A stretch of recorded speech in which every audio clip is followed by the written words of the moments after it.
A lot of teasing tonight, but not a lot of paying off. Welcome to the Daily Neitz, daily look at classic films, modern cinema, and the world of professional wrestling. And just finished up Monday Night Raw. June, whatever the day is, 27th. It's almost July. Almost halfway through the year. Wow. But yeah, a lot of teasing things that didn't really pay off. Started the show tonight teasing that it might not be a triple threat. Seth even teased it might not even include Roman at Battleground. And that got me really excited, because with the suspension and everything, I don't think it's very fair that he's going to come back and main event a pay-per-view. But what do I know? He's, the guy.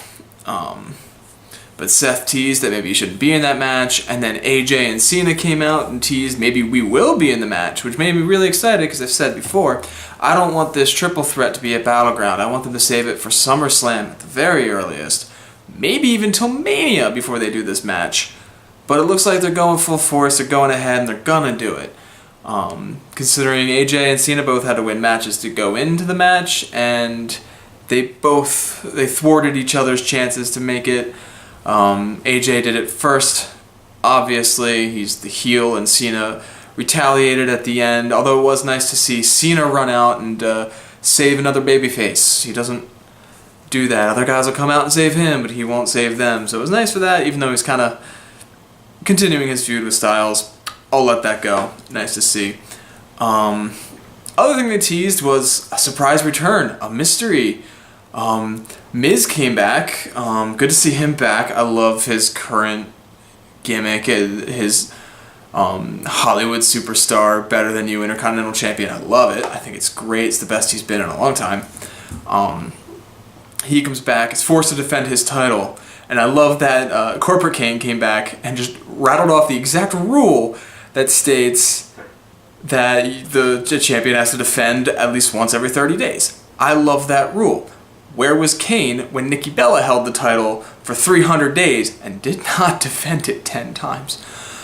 But I digress. Awesome to see that happen, and they're hyping up this mystery partner, this mystery opponent. Who's it gonna be? Is it gonna be Balor? Is Balor gonna come up? I heard some rumors like, Itami's gonna come back. Part of me was thinking, like, how's Tyson Kidd doing? Is Tyson Kidd ready to come back anytime soon? I don't think so.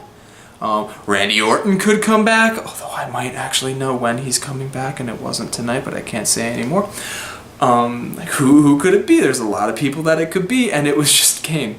It's just the fun. Like, I should have recognized his pyro attached to the ring posts when Miz came out, but I didn't think to look. Of course, it would be Kane. Kane would bring up the rules so he can get a title shot.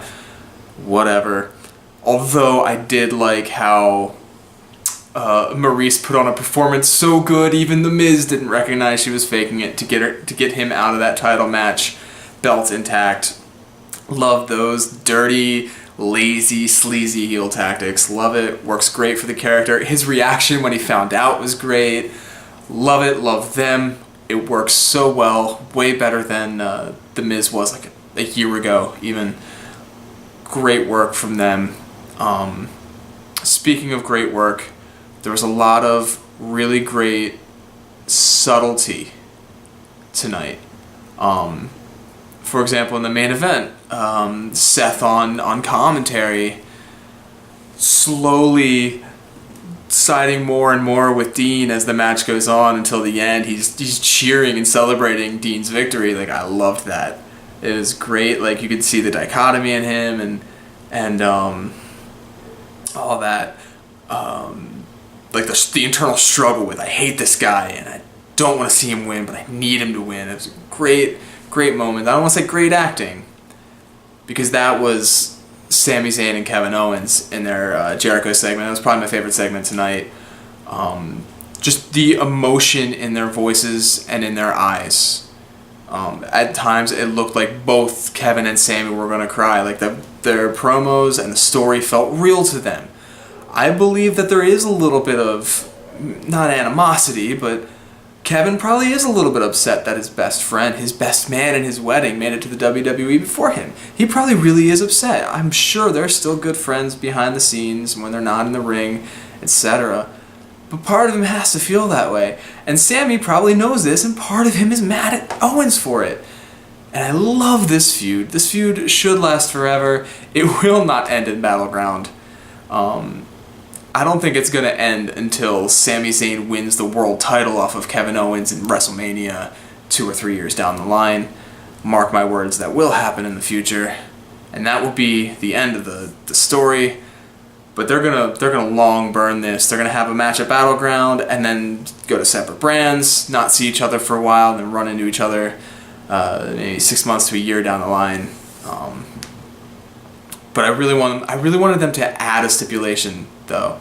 They're adding the match for Battleground. They're gonna have their match. I want it to be like a cage match, even a Hell in a Cell, something like that. Add a little bit more stakes, some more drama, some more intensity to the feud, because I still think they can ramp it up even more. As high intensity as this feud is, there are still like worlds that they can go to that they can't get to in just a normal singles match. They might not be ready to get there. I'd like to see it now. I'm ready for it, but they may still be slow burning it a little bit more until we get to that point. The other thing, Xavier Woods. Loved the New Day bit. I loved their mock Wyatt family intro, dressed as the Wyatts, the camera work and the flashing images of unicorns and stuff. Amazing, hilarious. I only felt uncomfortable because it reminded me of when DX dressed up as the Nation of Domination and you had X-Pac and Blackface. But besides that, like, great to see that creativity come out of those three guys.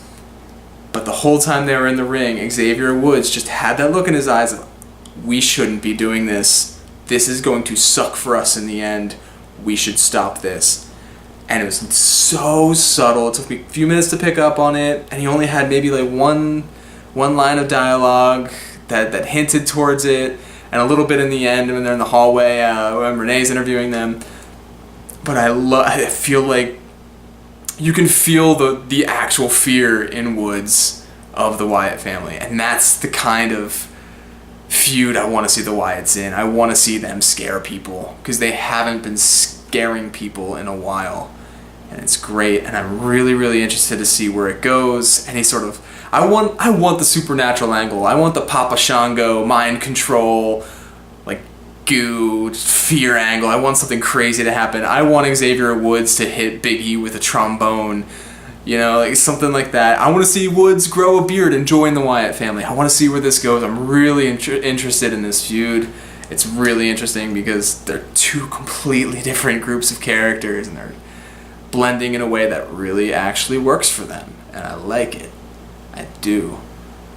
That's all I really got to say about Raw. Not too much else to talk about. I like the Fire and Becky Lynch going right after Natty. Cruz got a clean win. Even though Del Rio left the match early. I don't think there was anything else that really happened. Good to see Sasha Banks back. Can't wait for her to hold that title. The Darren Young segments need to end. Where are the Shining Stars? Are they okay? Do we need to check on them? Are they still alive? And I miss Fabrice and the Golden Truth. Okay, I miss Fabrice. Not really. That's all I got for Monday Night Raw. Talk to me tomorrow. We're gonna do. I'm gonna look at a movie called The Third Man, which, if it's the movie I'm thinking of, I haven't seen in 8 years and don't really remember much of it to begin with. So I'm gonna look at that tomorrow. Until then, you can like, share, and subscribe. Leave a comment in the comment section below. And you can also follow me on Twitter @DailyNeitz. And until tomorrow, bye.